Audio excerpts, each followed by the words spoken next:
Halo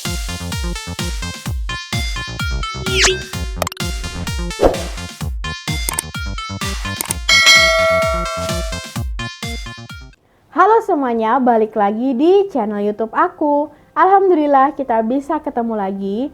Jadi di video kali ini aku akan menceritakan sebuah kasus pembunuhan yang baru-baru aja terjadi. Tepatnya terjadi di tahun 2021 ini. Gimana ceritanya, siapa saja korbannya, dan siapa pelakunya? Yuk sama-sama kita simak ceritanya.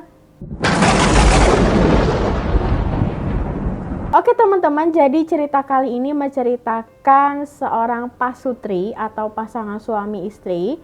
Istrinya bernama Tamara Padi dan suaminya bernama Aubrey Padi. Mereka itu berasal dari Afrika Selatan. Kemudian pada tahun 2004 mereka pindah ke Inggris. Aubrey dan Tamara pun dikaruniai oleh dua orang anak gadis kecil yang sangat cantik-cantik. Anak pertama mereka bernama Tia berumur 15 tahun dan anak kedua mereka berumur 10 tahun bernama Mia. Mereka menikah selama 14 tahun. Tepat di tahun 2021 ini usia pernikahan mereka menginjak umur 14 tahun.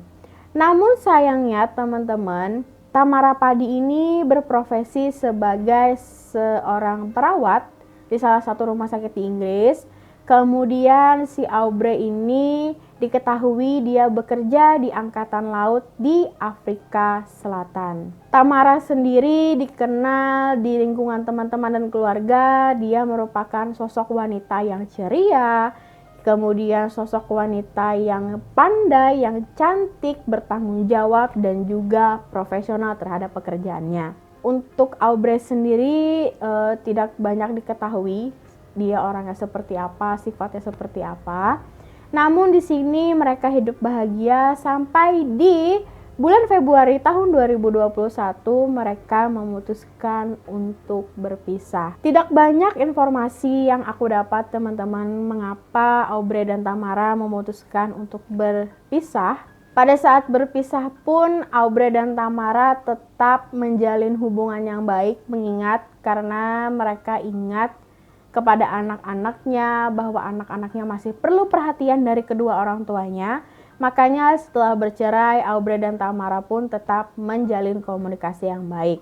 Aubrey dan Tamara pun setelah bercerai mereka sempat membuka bisnis usaha bersama yang berjalan di bidang perawatan juga. Jadi sama seperti pekerjaannya si Tamara, dia bekerja sebagai perawat, kemudian bisnis usaha mereka, usaha bersama mereka juga berjalan di bidang perawatan. Sebenarnya perceraian mereka inilah adalah awal kejadian naas di hari tersebut.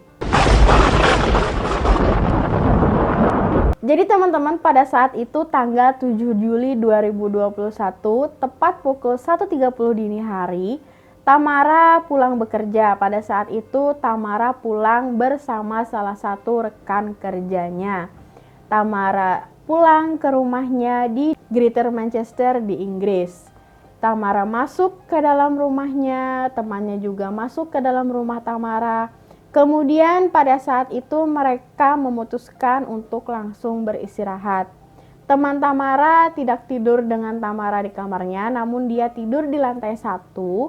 Kemudian Tamara sendiri tidur di kamarnya yang berada di lantai 2. Sebelum masuk ke kamarnya, Tamara sempat menengok ke kamar anaknya. Dia mengecek keadaan anaknya dan dia melihat kalau anak-anaknya sudah tertidur dengan lelap. Kemudian Tamara masuk ke dalam kamar, dia beberes diri, dia bersih-bersih dan langsung tidur. Lalu pada pukul 3.30 dini hari, teman Tamara yang tidur di lantai 1 tadi dia terkejut karena mendengar teriakan dari Tamara. Pada saat teman Tamara terbangun, dia kaget melihat Aubrey Padi, yaitu suaminya Tamara, itu turun dari lantai 2 ke lantai 1, turun berlari dengan terburu-buru dan ingin keluar rumah. Namun pada saat mereka berdua mendengar teriakan dari Tamara, Aubrey pun kayak langsung berbalik dia langsung naik lagi ke lantai 2 menuju kamarnya Tamara. Dan tidak lama setelah Aubrey balik lagi ke atas, itu suasana langsung hening. Tidak ada suara yang terdengar di lantai 2, tidak ada suara teriakan Tamara yang terdengar lagi. Setelah itu tidak lama Aubrey pun turun lagi. Dia berlari dari lantai 2 ke lantai 1 dan langsung kabur keluar rumah. Pada saat itu temannya Tamara langsung mengecek ke atas gimana keadaannya Tamara, dan dia sangat terkejut pada saat itu keadaan Tamara sangat-sangat parah. Dia melihat Tamara itu sudah bersimbah darah dan dia langsung menelpon 911. Pada saat menelpon 911, temannya Tamara menceritakan kepada polisi kalau dia melihat temannya sudah sekarat. Setelah beberapa waktu teman Tamara menelpon 911, ternyata teman-teman ada telepon masuk ke 911 dan bisa kalian tebak apa? Ya, si Aubrey Pady tadi ternyata juga menelpon 911. Dan Aubrey pun mengaku kepada polisi kalau dia habis menyerang istrinya dan dia mengaku menyesal. Namun yang anehnya, sebelum teleponnya itu berakhir, Aubrey Pady sempat mengatakan kalau memang si Tamara itu berhak menerima perlakuan yang seperti itu. Dan telepon pun selesai. Jadi setelah menerima telepon dari temannya Tamara, polisi dan para medis pun datang ke rumah Tamara. Mereka langsung mengangkat Tamara dan memasukkan ke ambulans dan langsung pergi ke rumah sakit. Namun sayangnya Tamara Pady meninggal pada saat itu, nyawanya tidak bisa tertolong. Lalu gimana cerita atau nasibnya si Aubrey Pady? Jadi setelah beberapa hari kejadian itu, Aubrey pun ditemukan polisi dan langsung ditangkap oleh polisi.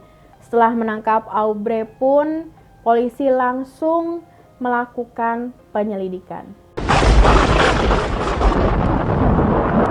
Jadi teman-teman, setelah polisi melakukan penyelidikan mendalam mengenai kejadian ini, kemudian Aubrey Pady pun diinterogasi oleh polisi, ternyata ketemulah cerita yang sangat membuat aku bingung ya. Aku sendiri pun bingung. Polisi pun juga kaget karena polisi kayak, ini cowok bisa ngebunuh mantan istrinya cuma gara-gara hal sepele. Gimana ceritanya? Jadi ceritanya teman-teman, Aubrey mengaku 2 minggu sebelum kejadian pembunuhan itu terjadi, dia sempat jalan bersama Tamara. Jadi pada waktu itu Tamara dan Aubrey sedang berada di dalam mobil. Kemudian tidak lama ada notifikasi yang masuk ke handphonenya Tamara. Pada saat itu entah kenapa juga ya, kayak itu kan sebenarnya mantan istri gitu loh. Tapi kayak Aubrey itu langsung jealous gitu setelah mendengar kalau ada pesan masuk di handphonenya Tamara. Jadi pada saat itu Aubrey kayak langsung sini handphone kamu, dia bilang gitu kan, sini handphone kamu, aku mau lihat siapa yang ngechat kamu, siapa yang mengirimkan kamu pesan. Tapi pada saat itu Tamara kayak ya nggak mau gitu loh, kan ibaratkan kamu itu siapa, kamu udah jadi mantan suami aku, jadi kamu nggak berhak kayak ngecek handphone aku, itu privasi aku, kata Tamara kan. Jadi pada saat itu Tamara menolak untuk memberikan handphonenya kepada Aubrey. Aubrey pun marah pada saat itu teman-teman, dia marah dan langsung memukul wajahnya Tamara. Jadi kayak aneh gak sih, kayak aku juga heran sebenarnya apa sih maunya Aubrey ini kan dia udah cerai.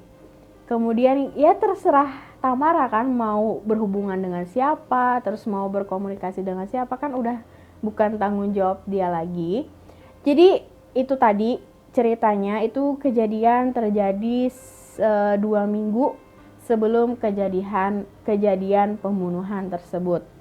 Lalu di situ Aubrey pun juga bercerita setelah siangnya, kan tadi kejadian yang wajah Tamara dipukul sama Aubrey gara-gara pesan chat tadi. Aubrey pun juga bercerita kepada polisi, malamnya setelah malam kejadian itu, dia sempat mengirimkan pesan suara kepada Tamara Padi.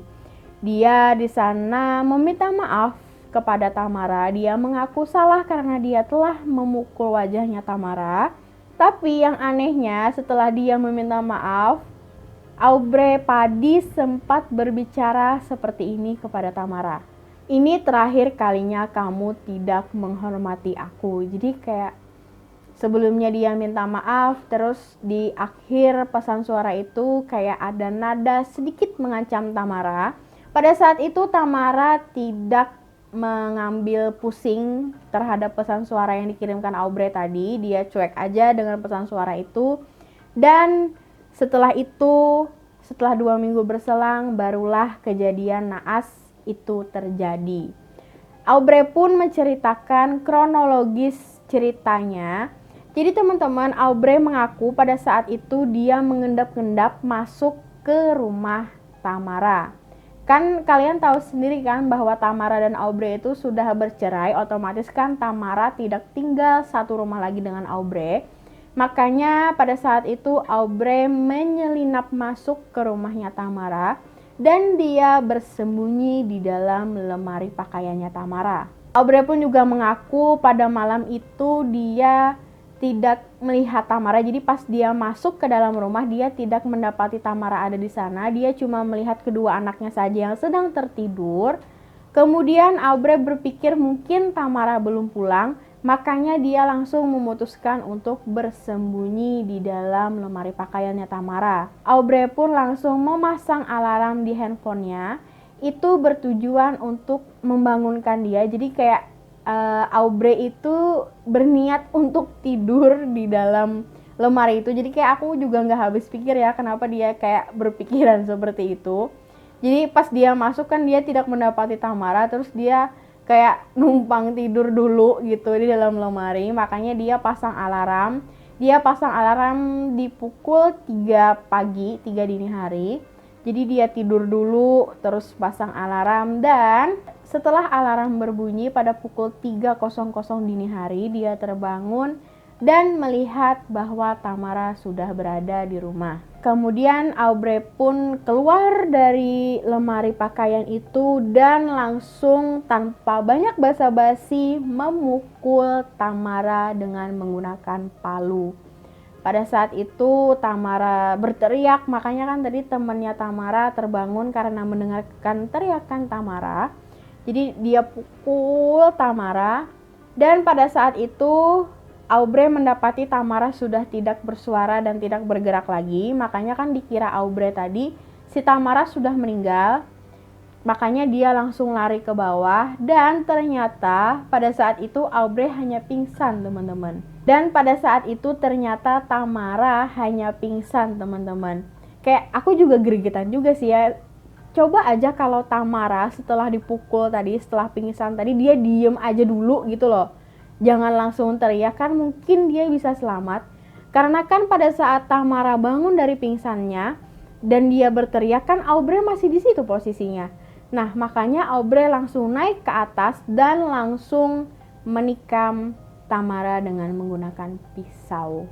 Makanya Tamara tidak bisa diselamatkan dan meninggal pas sampai di rumah sakit. Jadi kayak ya mungkin sudah takdir juga kan. Pada saat itu juga mungkin di pikirannya Tamara niatnya ingin meminta tolong, tapi ternyata teriakan dia itulah yang membuat dia terbunuh.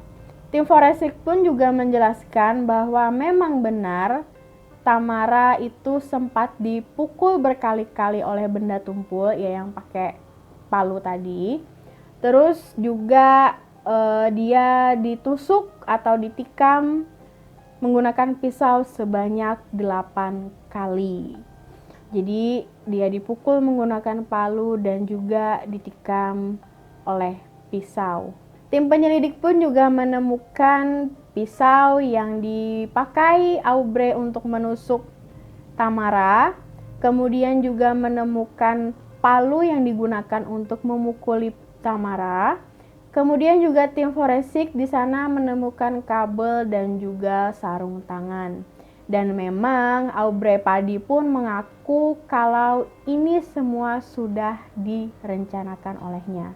Jadi setelah pengakuan atau penuturan dari Aubrey bahwa memang dialah yang melakukan itu, para polisi dan juga hakim pun sempat menanyakan apa sebenarnya yang membuat Aubrey berpikiran atau terbesit di pikirannya untuk membunuh Tamara. Nah ini teman-teman, ini kayak konyol gitu loh, kenapa cuma gara-gara itu dia ingin membunuh mantan istrinya. Jadi setelah ditanya sama tim kepolisian, Aubrey mengaku sakit hati dengan Tamara, sakit hati pas waktu kejadiannya di mobil itu. Kalian masih ingat kan yang aku ceritain tadi?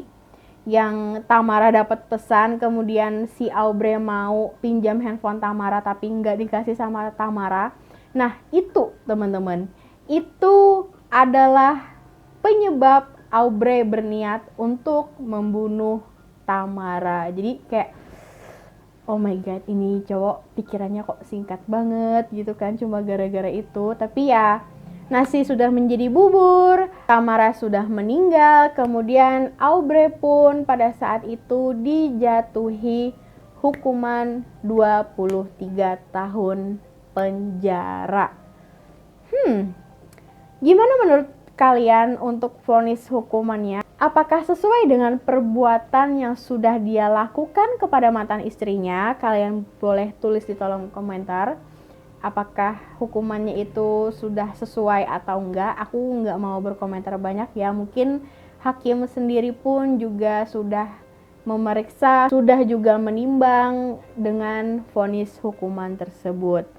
Nah, jadi kita akan mengambil pelajarannya aja ya. Kita akan ambil apa sih pelajaran yang dapat diambil dari cerita kali ini. Jadi menurut aku pelajarannya adalah khususnya nih ya untuk pasutri, pasangan suami istri ya, kalian sebisa mungkin menjalani hubungan dengan baik. Kalau ada masalah harus cepat diselesaikan, jangan sampai membuat masalah itu berlarut-larut, apalagi yang sudah mempunyai anak, kesian anak-anak kalian. Kemudian juga untuk para cowok nih yang udah menikah atau yang belum menikah, harus tetap sabar, jangan kasar sama wanita. Itu aja sih kayak pelajarannya yang harus kita ambil. Oke, jadi sampai di sini dulu ceritanya. Semoga kalian suka dengan ceritanya. Seperti biasa aku mau minta dukungan dari kalian. Jangan lupa kalian subscribe channel YouTube aku, Rita Putri Lestari. Nyalain juga lonceng notifikasinya supaya kalian tahu kalau aku update video-video baru. Kemudian juga kalian boleh follow Instagram aku @putririta26. Dan sampai jumpa di video selanjutnya. Bye-bye.